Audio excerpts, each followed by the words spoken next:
Tumenggung Jalil, lahir di Kampung Palimbangan, Hulu Sungai Utara pada tahun 1840. Ia meninggal di Benteng Tundakan Balangan, tanggal 24 September tahun 1861 pada umur 21 tahun. Ia adalah panglima perang dalam Perang Banjar dengan basis pertahanan di Banua Lima, pedalaman Kalimantan Selatan. Sejak kecil, dia dikenal pemberani dan pendekar dalam ilmu silat. Pada waktu berusia 20 tahun dia terlibat dalam perlawanan terhadap Belanda di desa Tanah Habang dan Lok Bangkai. Karena kepahlawanannya dia dikenal sebagai Kaminting Pidakan. Pada tahun 1859, Tumenggung Jalil telah menyusun kekuatan di Banua Lima. Tumenggung Jalil membuat pos-pos penjagaan di sekitar Babirik, Alabio, dan Sungai Banar. Di sekitar Masjid Amuntai didirikan benteng. Di sungai dibuat rintangan-rintangan sehingga mempersulit bagi kapal yang akan lewat. Pada awal Februari tahun 1860, Belanda mengerahkan kapal-kapal perang Admiral van Kingsbergen dan kapal Bernet dengan beberapa ratus serdadu dan pasukan meriam dipimpin oleh Mayor Gustav Verspik. Kapal perang itu akhirnya sampai di Alabio, dan seterusnya terpaksa menggunakan kapal atau perahu yang lebih kecil karena rintangan yang banyak di sungai. Pertempuran terjadi di sekitar Masjid Amuntai. Dari masjid inilah keluar prajurit-prajurit rakyat yang tidak mengenal lelah menyerbu dengan hanya bersenjatakan payan, parang bungkul dan mandau dengan meneriakkan takbir menyerbu Belanda. Benteng di sekitar masjid dipertahankan dengan kuat di bawah pimpinan Matia atau Mati Yasin, pembantu utama Tumenggung Jalil, dengan gagah berani menyerbu serdadu Belanda. Beratus-ratus yang menjadi syuhada dalam pertempuran itu. 44 orang diantaranya dimakamkan di Kaludan. Rumah-rumah penduduk ikut menjadi korban terbakar serta kampung di sekitarnya menjadi saksi kepahlawanan rakyat Amuntai mempertahankan agama. Di antara kampung yang musnah adalah Kampung Karyas, dan di antara rumah penduduk yang musnah terdapat rumah Tumenggung Jalil. Di bekas benteng yang hancur, dijadikan Belanda bivak, benteng baru terletak di pertemuan Sungai Balangan dan Sungai Tabalong. Pertempuran ini terjadi pada tanggal 9 Februari tahun 1860. Pasukan-pasukan Pangeran Hidayatullah yang tersebar di sekitar Barabai bergabung dengan pasukan Tumenggung Jalil dan dapat menahan gerakan serdadu Belanda di sekitar pantai Hambawang. Dalam pertempuran yang terjadi di Lampihong di antara serdadu Belanda yang menjadi korban adalah Kapten De Jong. Pertempuran ini menyebabkan serdadu Belanda mundur. Bantuan serdadu Belanda kemudian diangkut dengan kapal perang Boni pada tanggal 15 Mei tahun 1860 menuju dan memudiki Sungai Tabalong. Sebelum mencapai daerah Tabalong, serdadu Belanda menghadapi serbuan rakyat di sepanjang sungai yang dilewati. Sesampai di daerah Tabalong, terjadi pertempuran dengan pasukan Tumenggung Jalil. Perlawanan rakyat cukup sengit menyebabkan serdadu Belanda terpaksa mundur ke daerah Kelua dan Amuntai. Baru pada bulan Juni tahun 1860, Belanda berhasil menduduki daerah Tabalong.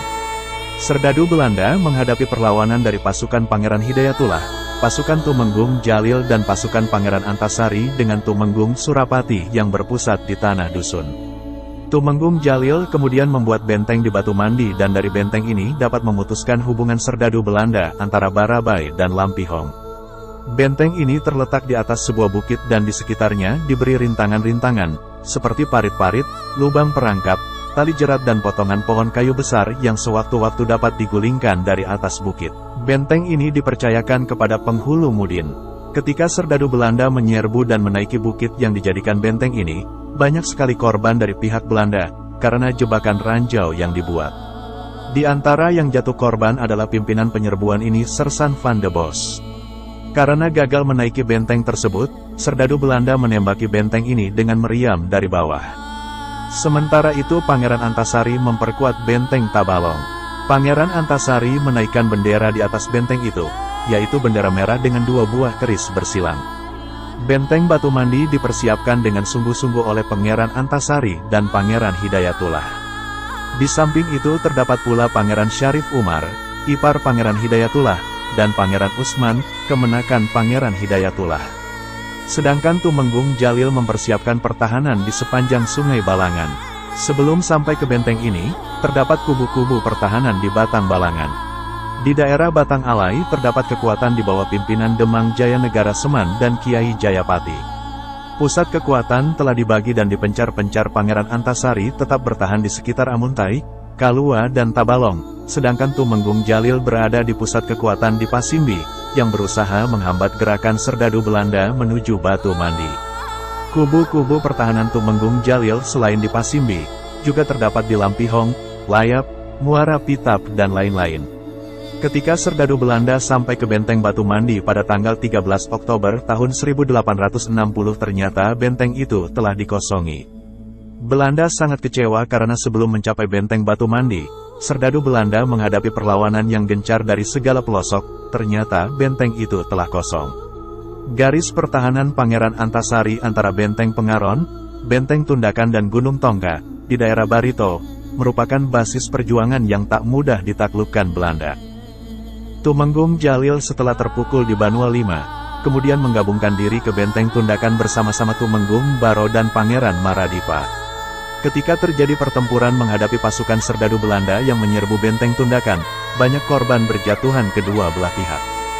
Benteng dipertahankan dengan sekuat tenaga oleh para pejuang tak kenal menyerah. Mati syahid adalah idaman mereka dalam setiap pertempuran menghadapi orang kafir Belanda. Pertempuran itu terjadi pada tanggal 24 September tahun 1861. Tumenggung Jalil mempertahankan benteng itu bersama-sama Pangeran Antasari dan tokoh pejuang lainnya. Benteng Tundakan hanya dipertahankan dengan 30 pucuk meriam dan senapan jauh lebih kecil dibanding dengan persenjataan Belanda. Meskipun dengan persenjataan yang kecil, tetapi dengan semangat juang tak kenal menyerah, akhirnya Belanda terpaksa mundur dan dapat dihalau dari tempat pertempuran. Dengan demikian, Benteng Tundakan dapat dipertahankan dan diselamatkan. Setelah usai ternyata Tumenggung Jalil gugur sebagai kesuma bangsa. Mayatnya ditemukan dalam tumpukan-tumpukan mayat-mayat serdadu Belanda, jauh di luar benteng. Ketika perang sedang berkecamuk, Tumenggung Jalil mengamuk ke tengah-tengah musuh, dan dia menjadi korban bersama-sama serdadu Belanda yang dibunuhnya. Tumenggung Jalil menjadi syahid, seorang putra bangsa terbaik telah hilang. Kebencian Belanda kepada Tumenggung Jalil sebagai musuhnya yang paling ditakutinya, berusaha mencari di mana kuburan Tumenggung ini. Akhirnya pengkhianat perjuangan memberitahu letak kuburan tersebut. Kuburan dia dibongkar kembali oleh kaki tangan Belanda, tengkoraknya diambil dan dibawa ke negeri Belanda, sisa mayatnya dihancurkan. Makam Tumenggung Jalil dipercaya ada di dekat Benteng Tundakan yang berada di Desa Tundakan, Kecamatan Awayan. Data diambil dari beberapa sumber, video dan sound Rusman Effendi.